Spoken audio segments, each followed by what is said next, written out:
These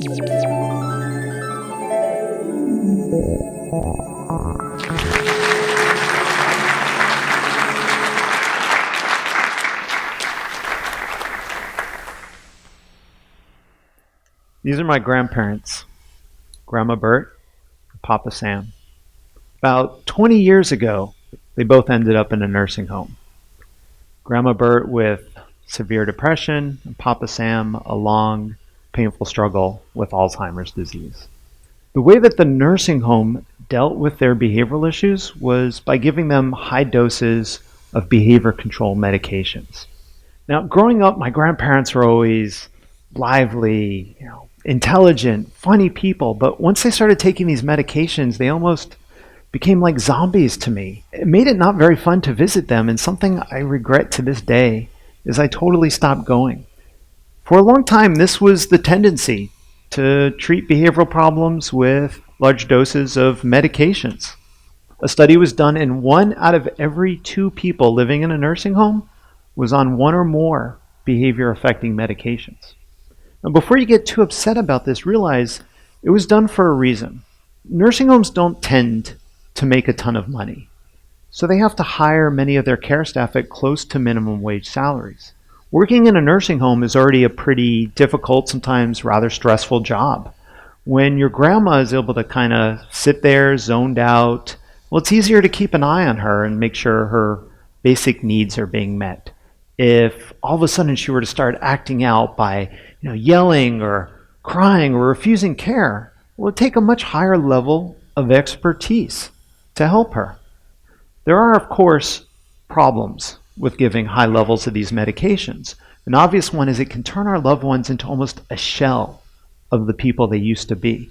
A common term used nowadays is chemical restraint, because these medications can not only cause you to no longer be able to express behavioral problems, it can be from expressing just about anything, including your needs. Other problems are kind of medical in nature. They increase risk of falls, which, when you're elderly, can be very dangerous. They increase risk of stroke. They even increase risk of early mortality. It's because of these problems that a few years ago, government finally put its foot down, and it told nursing homes, you need to start reducing these medications across the board, and wherever possible, eliminating them. Getting people off of really high doses of behavior meds, though, can be kind of tricky. Problem is, a lot of people started taking them because they were starting to exhibit significant issues and problems, things like anxiety, depression, even sometimes verbal and physical aggression. When you start taking somebody off of one of these meds, these problems can come back, sometimes worse than when they started. So you have to do it very carefully. This can be a slow and expensive process. And I saw an opportunity here. See, I have a background in behavioral science and data science. So I created a company, and we started using modern data science techniques to help clinicians more effectively reduce medications. We built predictive analytics so we could predict when problems were likely to occur before they started and before they escalated. Anyone who's done data analysis before knows you need good data to do good analytics. So I built a simple mobile app that care staff could use to know when should they look at a particular resident, what things should they look for with that individual, and how can they easily record that. And I have to say, in doing this, I was starting to feel good about myself. I mean, here I was using my experience and knowledge, and I was building something that was going to help people like my grandparents. And when you're building software, it's important to talk to your customers. And I knew this, so I'd go to potential customers and I'd show them what I was doing, and I'd say, hey, isn't this going to help you? And don't you think these are the right features? And they'd usually confirm it. They'd be nice and say, yes, that looks like it will help. And then they'd want to tell me stories. Stories about what it was like to work there and interactions with the residents.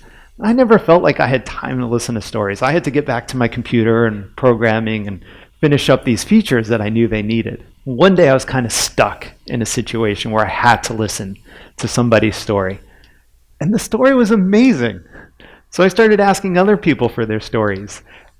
I'm going to share just 2 of those with you here today. The first one involved a man living in a nursing home who lived close to the elevator. Very nice man, but sometimes almost randomly he would get up, go to the person coming out of the elevator, and punch them. Who knows why? He was just doing this randomly. Now, the normal response would have been to kick him out of the nursing home or give him enough meds so that he couldn't get up and do this. But this was a really good care team. And so what they did is they got together to try to figure out what's going on here. So the man wasn't very expressive, but they spoke to him, they spoke to the man's family, and they found out in earlier life he had been a boxer, which explained why he was so good at punching. Well, another care team member realized, the sound the elevator makes when it reaches that floor, that ding sounds a bit like a boxing ring bell. And so they realized this man was being put back in that situation where the appropriate response was to get up and go punch the person coming towards you. What did they do? They simply moved him to a part of the nursing home where he couldn't hear that bell, no drugs needed. Next story involves a woman in her 80s who unfortunately had dementia. And very often she was trying to leave the facility.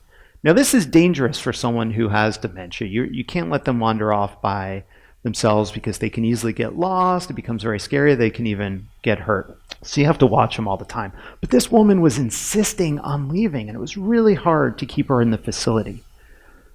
Once again, the normal response would have been medication. But this was another really good care team. So they got together and said, okay, are there any patterns here? And they started watching this and noticing it was occurring almost at always the same time of day, 3 p.m. Why was that? Why was it always at 3 p.m. that she was trying to leave?